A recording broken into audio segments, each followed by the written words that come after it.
ಸ್ನೇಹಿತರೆ ನಮಸ್ಕಾರ. Bigg Boss season 11ರ ಬಿಗ್ ಬಾಸ್ ಮನೆಯಲ್ಲಿ ಇವತ್ತು ದೊಡ್ಡ ಶಾಕಿಂಗ್ ನ್ಯೂಸ್. ಯಾಕಂತ ಹೇಳಿದ್ರೆ ಬಿಗ್ ಬಾಸ್ನ ಅಂತಿಮ ಘಟ್ಟ ಅಂದರೆ ಸೆಮಿಫೈನಲ್ ಘಟ್ಟದಲ್ಲಿ ಈಗ ಒಬ್ಬರು ಬಿಗ್ ಬಾಸ್ ಮನೆಯಿಂದ ಹೊರಗಡೆ ಹೋಗುವಂಥ ಸಂದರ್ಭ. ಬಿಗ್ ಬಾಸ್ ಮನೆಯಿಂದ ಯಾರು ಹೊರಗಡೆ ಹೋಗಿದ್ದಾರೆ, ಯಾರು ಹೊರಗಡೆ ಹೋಗ್ತಾರೆ ಅನ್ನುವಂಥ ಪ್ರಶ್ನೆ ಬಹುಶಃ $1,000,000 ಪ್ರಶ್ನೆ ಆಗಿದೆ. ಕಾರಣ ಬಿಗ್ ಬಾಸ್ ಮನೆಯಿಂದ ಹೊರಗಡೆ ಹೋಗುವಂಥ ಸ್ಪರ್ಧಿ ಈ ಘಟ್ಟದಲ್ಲಿ ಹೊರಗಡೆ ಹೋಗೋದನ್ನು ಹೇಗೆ ಸಹಿಸಿಕೊಳ್ತಾನೆ ಅನ್ನೋದು ಪ್ರಮುಖವಾಗಿ ಇಲ್ಲಿರುವಂಥ ಪ್ರಶ್ನೆ. ಕಾರಣ ಇನ್ನೊಂದೇ ಒಂದು ಮೆಟ್ಟಿಲಿದ್ದಿದ್ರೆ ಫೈನಲ್ ವಾರ. ಅದರ ಒಳಗಡೆ ಬಿಗ್ ಬಾಸ್ ಮನೆಯಿಂದ ಹೊರಗಡೆ ಹೋಗ್ಬಿಟ್ಟಲ್ಲಪ್ಪ ಅಂತೇಳಿ. ಬಿಗ್ ಬಾಸ್ ಮನೆಯಲ್ಲಿ ಈ ವಾರ ಡಬಲ್ ಎಲಿಮಿನೇಷನ್ ಒಂದು ರೀತಿಯಲ್ಲಿ.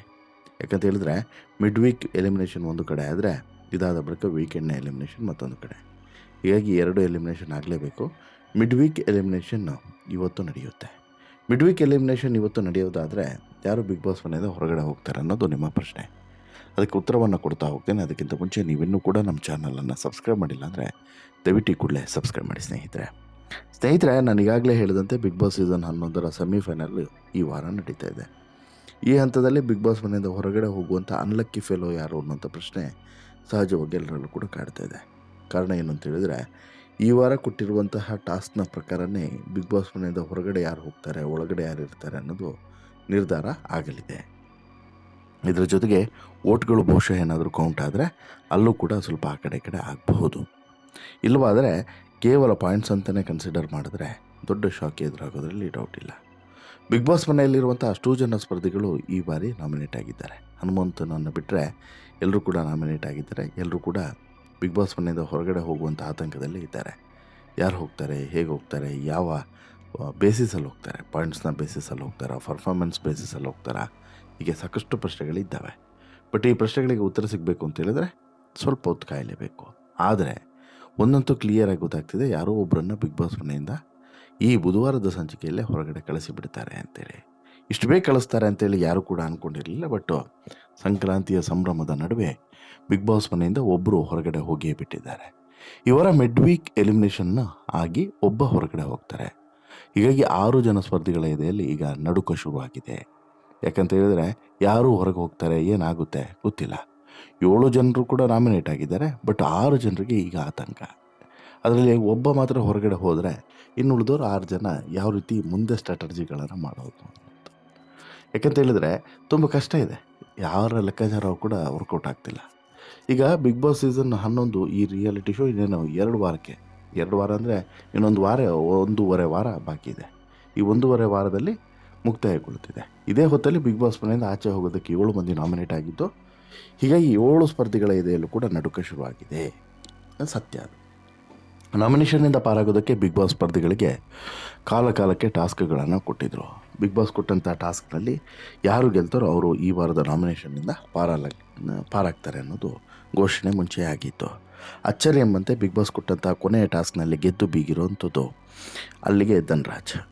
ಈ ವಾರ ಮಿಡ್ ವೀಕ್ ಎಲಿಮಿನೇಷನ್ನಿಂದ ಈ ಧನ್ರಾಜ್ ಪಾರಾಗ್ತಾರೆ ಅನ್ನೋದು ಸ್ಪಷ್ಟ ಆಗಿದೆ. ಈ ವಾರ ಮಿಡ್ ವೀಕ್ ಎಲಿಮಿನೇಷನ್ ನಡೆಯಲಿದೆ. ಹೀಗಾಗಿ ಸ್ಪರ್ಧಿಗಳು ಬಿಗ್ ಬಾಸ್ ಕೊಡುವಂಥ ಟಾಸ್ಕ್ಗಳನ್ನು ಕಷ್ಟಪಟ್ಟು ಆಡಿದರು. ನಿನ್ನೆ ಸಂಚಿಕೆಯಲ್ಲಿ ಧನ್ರಾಜ್ ಬಿಗ್ ಬಾಸ್ ಕೊಟ್ಟಂತಹ ಟಾಸ್ಕ್ನಲ್ಲಿ ವಿನ್ ಆಗ್ತಾರೆ. ಕೊನೆಯ ಟಾಸ್ಕ್ನಲ್ಲೂ ಕೂಡ ಗೆದ್ದುಕೊಂಡು ಧನ್ರಾಜ್ಗೆ ಬಿಗ್ ಬಾಸು 100 ಅಂಕಗಳನ್ನು ಕೊಟ್ಟಿದ್ದಾರೆ. ಅದರಲ್ಲೂ ಕೂಡ ಕೊನೆಗೆ ಧನ್ರಾಜ್ ಪ್ರತಿ ಸ್ಪರ್ಧಿಯ ಅಂಕವನ್ನು ಕೂಡ ಪಡೆದುಕೊಳ್ಳಬೇಕು ಅಂತೇಳಿ ಹೇಳಿದ್ದಾರೆ. ಆಗ ಧನ್ರಾಜ್ ಭವ್ಯಗೌಡರ ಅಂಕವನ್ನು ಪಡೆದುಕೊಂಡಿದ್ದು. ಇದಾದ ಬೆನ್ನಲ್ಲೇ ಬಿಗ್ ಬಾಸ್ ಈ ವಾರದ ಮಿಡ್ ವೀಕ್ ಎಲಿಮಿನೇಷನ್ನಿಂದ ಧನ್ರಾಜ್ ಸೇಫ್ ಆಗಿದ್ದೀರಾ ಅಂತೇಳಿ ಘೋಷಣೆಯನ್ನು. ಮಿಡ್ ವೀಕ್ ಎಲಿಮಿನೇಷನ್ನಿಂದ ಸೇಫ್ ಆಗಿರುವಂಥ ಧನ್ರಾಜ್ ಈಗ ವೀಕೆಂಡ್ನ ಎಲಿಮಿನೇಷನಲ್ಲಿ ಇರ್ತಾರಾ ಇರಲ್ವಾ ಅನ್ನೋದು ಒಂದು ಪ್ರಶ್ನೆ. ಎರಡನೇದು, ಒಂದು ವೇಳೆ ಅಲ್ಲೂ ಕೂಡ ಸೇಫ್ ಆದರು ಅಂತ ಹೇಳಿದ್ರೆ ನೇರವಾಗಿ ಫೈನಲ್ಗೆ ಹೋಗೋದ್ರಲ್ಲೂ ಕೂಡ ಡೌಟ್ ಇಲ್ಲ. ಅಲ್ಲಿಗೆ ದೋಸ್ತಗಳು ಯಾರು ಹನುಮಂತ ಮತ್ತು ಧನ್ರಾಜ್ ಇಬ್ಬರು ಕೂಡ ಫೈನಲ್ನ ಮೆಟ್ಟಿಲನ್ನು ಹತ್ತಿದಂತಾಗುತ್ತೆ. ಅದೊಂದು ದಾಖಲೆಯೂ ಕೂಡ ಆಗುತ್ತೆ. ಇನ್ನು ಮಿಡ್ ವೀಕ್ ನಾಮಿನೇಷನ್ ಸೀಟ್ನಲ್ಲಿ ಭವ್ಯಗೌಡ, ತ್ರಿವಿಕ್ರಮು, ಮಂಜಣ್ಣ, ರಜತ್, ಮೋಕ್ಷಿತಾ ಹಾಗೂ ಗೌತಮಿ ಇದ್ದಾರೆ. ಈ ಅಷ್ಟೂ ಜನ ಸ್ಪರ್ಧಿಗಳು ಕೂಡ ಈ ಮಿಡ್ ವೀಕ್ನ ಎಲಿಮಿನೇಷನ್ನ ಈ ಕುರ್ಚಿಯಲ್ಲಿ ಕೂತಿದ್ದಾರೆ. 6 ಜನ ಸ್ಪರ್ಧಿಗಳು ಕೂತಿದ್ದಾರೆ. ಇದರಲ್ಲಿ ಇವಾಗ ಧನ್ರಾಜ್ ಸೇಫ್ ಆಗಿರೋದ್ರಿಂದ ಸಹಜವಾಗಿ ಇವರಿಗೆ ಇವಾಗ ಆತಂಕ ಶುರುವಾಗಿದೆ. ಏನಾಗುತ್ತೆ ಏನು ಅನ್ನುವಂಥ ಪ್ರಶ್ನೆಗಳು ಸಹಜವಾಗಿ ಈಗ ಕಾಡ್ತಾ ಇದೆ. ಈಗ ಸದ್ಯಕ್ಕೆ ಇರುವಂತಹ ಪಾಯಿಂಟ್ಸ್ಗಳು ಅಥವಾ ಓವರಾಲ್ ಆಗಿ ಪಾಯಿಂಟ್ಸ್ನ ನೋಡ್ತಾ ಹೋಗೋದಾದರೆ ಮೊದಲ ಸ್ಥಾನದಲ್ಲಿ ಇರುವಂಥದ್ದು ಇಲ್ಲಿ ಧನ್ರಾಜ್, 2ನೇ ಸ್ಥಾನದಲ್ಲಿ ಭವ್ಯ ಇದ್ದಾರೆ. ಇನ್ನು ತ್ರಿವಿಕ್ರಮು ಮತ್ತು ಮೋಕ್ಷಿತಾ ನಡುವೆ ಕಂಪ್ಯಾರಿಸನ್ ನೋಡಿದ್ರೆ ಮೋಕ್ಷಿತಾ 3rd ಪೊಸಿಷನಲ್ಲಿದ್ದಾರೆ, ತ್ರಿವಿಕ್ರಮ್ ತುಂಬ ಲೀಸ್ಟಲ್ಲಿದ್ದಾರೆ. ಮಂಜಣ್ಣ 125 ಅಂಕಗಳನ್ನು ಪಡ್ಕೊಂಡಿದ್ದಾರೆ, ಗೌತಮಿ 110 ಅಂಕಗಳು. ಹಾಗಾದರೆ ರಜತ್ ಎಷ್ಟು? ಕೇವಲ 50. ಈಗ ಆ್ಯಾವ್ರೇಜನ್ನು ನೋಡೋದಾದರೆ ಒಬ್ಬೊಬ್ಬರು ಆ್ಯಾವ್ರೇಜ್ ಎಷ್ಟಿದೆ, ಎಷ್ಟರ ಮಟ್ಟಿಗೆ ಇವರು ಪಾಯಿಂಟ್ಸ್ಗಳನ್ನು ಸಂಪಾದನೆ ಮಾಡಿದ್ದಾರೆ ಅಂತೇಳಿ ನೋಡೋದಾದರೆ, ಈಗ ಮೊದಲ ಸ್ಥಾನದಲ್ಲಿ ಇಲ್ಲೂ ಕೂಡ ಬರುವಂಥದ್ದು, ಆ್ಯಾವ್ರೇಜ್ ನೋಡಿದಾಗಲೂ ಕೂಡ ಬರುವಂಥದ್ದು ಧನ್ರಾಜ್. ಯಾಕಂತ ಹೇಳಿದ್ರೆ ಧನ್ರಾಜ್ ಅತಿ ಹೆಚ್ಚು ಪಾಯಿಂಟ್ಸ್ಗಳನ್ನು ಪಡ್ಕೊಂಡಿದ್ದಾರೆ. ಹಾಗಾಗಿ ಧನ್ರಾಜ್ ಇಲ್ಲಿ ಮೋರ್ ದೆನ್ 70 ಪಾಯಿಂಟ್ಸ್ಗಳನ್ನು ಪಡ್ಕೊಂಡಿದ್ದಾರೆ. ಧನ್ರಾಜ್ 70 ಪಾಯಿಂಟ್ಸ್ಗಳನ್ನು ಮೋರ್ ದೆನ್ ಪಡ್ಕೊಂಡಿದ್ದಾರೆ. ಇನ್ನು ಇಲ್ಲಿ ಭವ್ಯ ಅವರು 67 ಪಾಯಿಂಟ್ಸ್ಗಳನ್ನು ಪಡ್ಕೊಂಡಿದ್ದಾರೆ. ಇನ್ನು ಪ್ರಮುಖವಾಗಿ ನೆಕ್ಸ್ಟು 3rd ಪೊಸಿಷನಲ್ಲಿ ಬರುವಂಥದ್ದು ಮೋಕ್ಷಿತಾ, 6 ಟಾಸ್ಕ್ಗಳನ್ನು ಆಡಿದ್ದಾರೆ, 37 ಪಾಯಿಂಟ್ಸ್ಗಳನ್ನು ಪಡ್ಕೊಂಡಿದ್ದಾರೆ. ಇದಾದ ಬಳಿಕ ಮತ್ತೆ ಅವರ ನೆಕ್ಸ್ಟ್ ಪೊಸಿಷನಲ್ಲಿ ಬರುವಂಥದ್ದು ಮೋಕ್ಷಿತಾ ಆದ ಬಳಿಕ ಪೊಸಿಷನಲ್ಲಿ ಬರುವಂಥದ್ದು ಮಂಜು ಇಲ್ಲಿ 42 ಆ್ಯಾವ್ರೇಜ್ 42 ಪಾಯಿಂಟ್ಸ್ಗಳನ್ನು ಪಡ್ಕೊಂಡಿದ್ದಾರೆ. ಅದು ಬಿಟ್ಟರೆ ಇಲ್ಲಿ ತ್ರಿವಿಕ್ರಮ್ 37, ಹಾಗೆಯೇ ಗೌತಮಿಯವರು 25 ಪಾಯಿಂಟ್ಸ್ಗಳ ಆ್ಯಾವ್ರೇಜನ್ನು ಪಡ್ಕೊಂಡಿದ್ದಾರೆ. ಇನ್ನು ಕಡಿಮೆ ಆ್ಯಾವ್ರೇಜ್ ಇರುವಂಥದ್ದು 17 ಪಾಯಿಂಟ್ಸ್ನಲ್ಲೂ ಕೂಡ ಕಡಿಮೆ ಇರುವಂಥದ್ದು 50, ಇದು ರಜತ್. ಹೀಗಾಗಿ ಬಿಗ್ ಬಾಸ್ ಮನೆಯಿಂದ ಈ ವಾರ ಯಾರು ಹೊರಗಡೆ ಹೋಗ್ತಾರೆ ಅಂತೇಳಿ ಸದ್ಯಕ್ಕೆ ಕೇಳಿದ್ರೆ, ಈ ಎಲ್ಲ ಲೆಕ್ಕಾಚಾರಗಳನ್ನು ನೋಡಿದ್ರೆ ರಜತ್ ಅಂತೇಳಿ ಸ್ಪಷ್ಟವಾಗಿ ಗೊತ್ತಾಗ್ತದೆ. ಆದರೆ ಇದೆಲ್ಲವನ್ನು ಕೂಡ ಮೀರುವಂತೆ ಕೊನೆ ಹಂತದಲ್ಲಿ ಕೆಲವೊಂದಷ್ಟು ಬದಲಾವಣೆಗಳಾಗಿದ್ದು, ಈ ಬದಲಾವಣೆಯ ಪ್ರಕಾರ ಬಾಟಮ್ 2ನಲ್ಲಿ ಭವ್ಯ ಮತ್ತು ಗೌತಮಿ ಇಬ್ಬರು ಕೂಡ ಬಂದು ನಿಲ್ತಾರೆ. ಭವ್ಯಗೌಡ ಮತ್ತು ಗೌತಮಿಯ ನಡುವೆ ಅಂತಿಮವಾದಂಥ ಹಣಾಹಣಿ ನಡೆದು ಇವರಿಬ್ಬರಲ್ಲಿ ಯಾರು ಹೊರಗಡೆ ಹೋಗ್ತಾರೆ ಎನ್ನುವಂತಹ ಪ್ರಶ್ನೆಯೂ ಕೂಡ ಇತ್ತು. ಇದರಲ್ಲಿ ಸದ್ಯಕ್ಕೆ ಸಿಕ್ಕಿರುವಂಥ ಇನ್ಫಾರ್ಮೇಷನ್ಸ್ನ ಪ್ರಕಾರ ಗೌತಮಿ ಹೊರಗಡೆ ಹೋಗಿದ್ದಾರೆ ಎನ್ನುವಂಥ ಮಾಹಿತಿ ಇದೆ.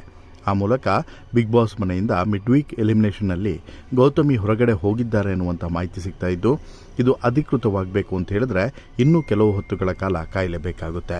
ಬಟ್ ಕೊನೆಯ ಕ್ಷಣಗಳಲ್ಲಿ ಏನು ಬೇಕಾದರೂ ಚೇಂಜಸ್ ಆಗ್ಬೋದು. ರಜತನ್ನು ಉಳಿಸ್ಕೊಳ್ಬೇಕು ಫೈನಲ್ವರೆಗೆ, ಅಥವಾ ಈ ವೀಕೆಂಡ್ನಲ್ಲಿ ಕಳಿಸ್ಬೇಕು ಅಂತೇಳಿ ಲೆಕ್ಕಾಚಾರ ಮಾಡಿ ಅಲ್ಲಿವರೆಗೆ ಉಳಿಸ್ಕೊಂಡ್ರೂ ಕೂಡ ಉಳಿಸ್ಕೊಳ್ಬೋದು. ಬಟ್ ಈಗ ಸದ್ಯಕ್ಕೆ ಇರುವಂತಹ ಪಾಯಿಂಟ್ಸು ಮತ್ತು ಆಟದ ನಿಯಮಗಳನ್ನೇ ಇವರು ಪಾಲನೆ ಮಾಡಿದ್ರು ಅಂತ ಹೇಳಿದ್ರೆ ಯಾವುದೇ ಕಾರಣಕ್ಕೂ ಕೂಡ ರಜತ್ ಉಳಿಯೋದಕ್ಕೆ ಚಾನ್ಸೇ ಇಲ್ಲ. ನಿಮಗೇನು ಅನಿಸುತ್ತೆ ಸ್ನೇಹಿತರೆ ಈ ಎಲ್ಲ ಬೆಳವಣಿಗೆಗಳ ಬಗ್ಗೆ ನಿಮ್ಮ ಅಭಿಪ್ರಾಯ ಏನು? ದಯವಿಟ್ಟು ಕಮೆಂಟ್ ಮಾಡಿ ತಿಳಿಸಿ. ಜೊತೆಗೆ ನಿಮ್ಮ ಪ್ರಕಾರ ಯಾರು ಹೋಗಬೇಕು, ಈ ಮಿಡ್ ವೀಕ್ ಎಲಿಮಿನೇಷನಲ್ಲಿ ಯಾರು ಹೋಗಬೇಕು ಅನ್ನೋದನ್ನು ಕಮೆಂಟ್ ಮಾಡಿ ತಿಳಿಸಿ ಅಂತೇಳಿ ಹೇಳ್ತಾ, ಈ ಸ್ಟೋರಿ ಇಷ್ಟ ಆಯಿತು ಅಂತ ಹೇಳಿದ್ರೆ ಲೈಕ್ ಮಾಡಿ, ಶೇರ್ ಮಾಡಿ, ಚಾನಲ್ಗೆ ಸಬ್ಸ್ಕ್ರೈಬ್ ಆಗೋದನ್ನು ಮರಿಬೇಡಿ. ಧನ್ಯವಾದ.